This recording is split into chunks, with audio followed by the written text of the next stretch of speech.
Hello दोस्तों, welcome to my channel. आज हम ट्रांसक्रिप्शन नंबर 56 करेंगे। So be ready. 3, 2, 1 start.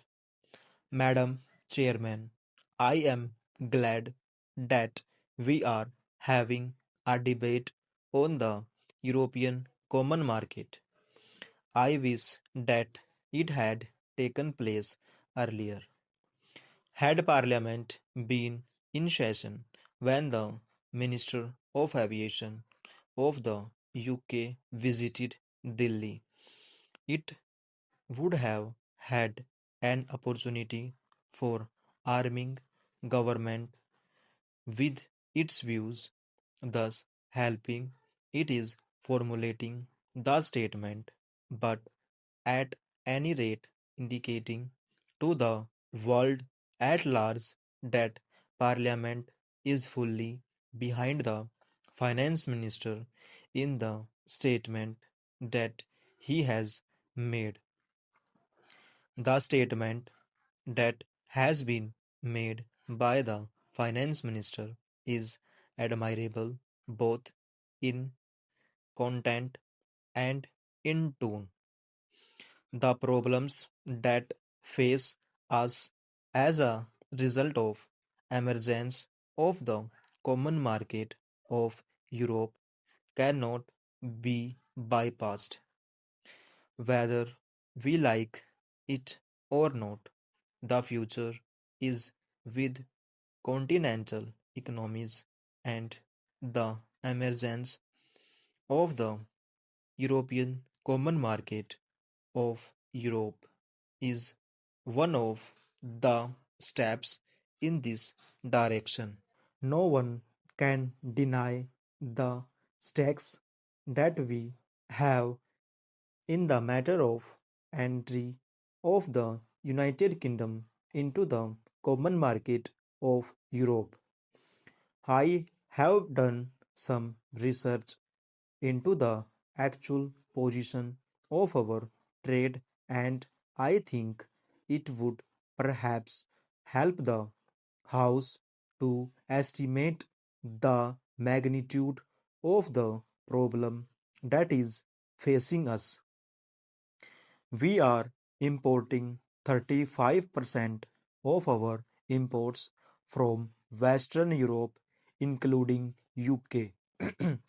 We are exporting about 40% of our goods to this area.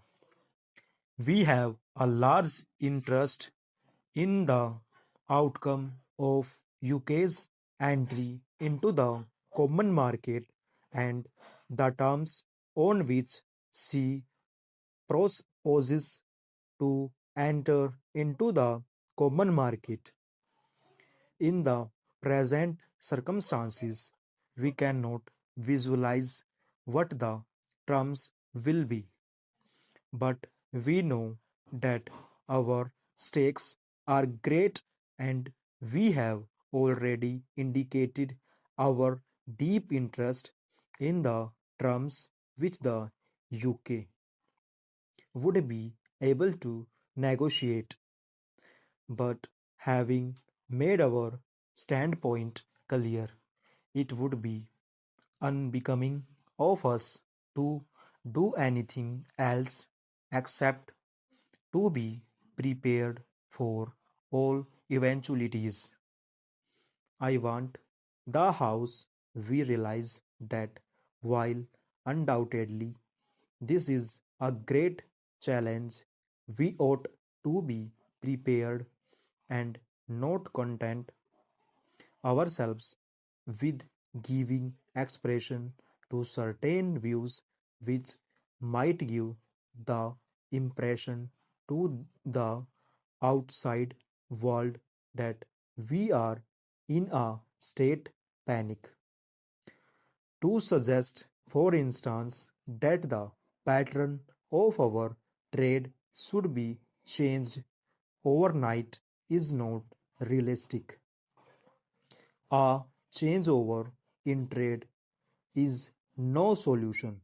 My honorable friend Sri Krishna Reddy pointed out that our balance of payments was most unfavorable with Germany. I know that it has been unfavorable, and while partly this is due to Germany imposing very high tariffs, let us realize that we have had to depend for aid and capital from the developed countries, notably Germany, and as such, our balance of payments is bound to be unfavorable. It has been recommended by my friend that we ought to think of the pattern of trade being changed so that the Eastern European countries might be our main customers. Before us, the advantages of rupee credit and rupee payments are dangled. I only want to sound a note of caution. While it is true that, from the point of view of our immediate difficulties, rupee payments offer a solution in the sense of imports not being a current draft on our foreign exchange resources. We ought not to suffer from the delusion that we are getting something for nothing, nor can we think that these rupee payments which are made may not work to our disadvantage.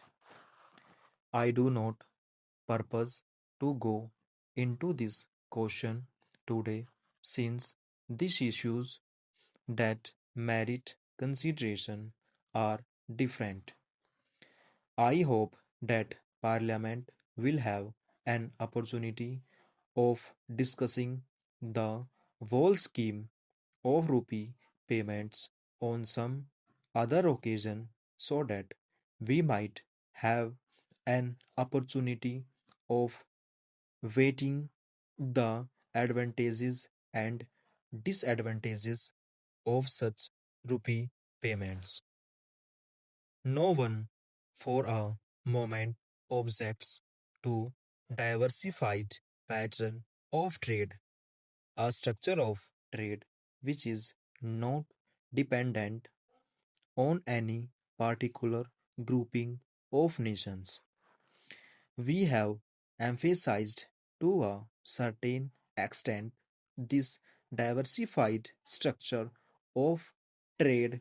Probably in the future we have to emphasize it even more. But what is the position today? As it is the terms which can be arranged for UK's entry into the common market are not dependent on that country alone. They are dependent on others as well. This is the position which we face. We should now find out how best we can line with this situation. There is one thing which has to be affirmed on this occasion. I hope Parliament will affirm it because there is a danger of our overlooking it to the extent that we suffer by the new groupings in Europe. The moral responsibility of those countries to compensate us is all the greater. This would be in conformity with the trend of modern things in a modern welfare state if an individual derives a benefit and others suffer injury. There is a principle of compensation or reparation that comes into operation in such a case. Full stop.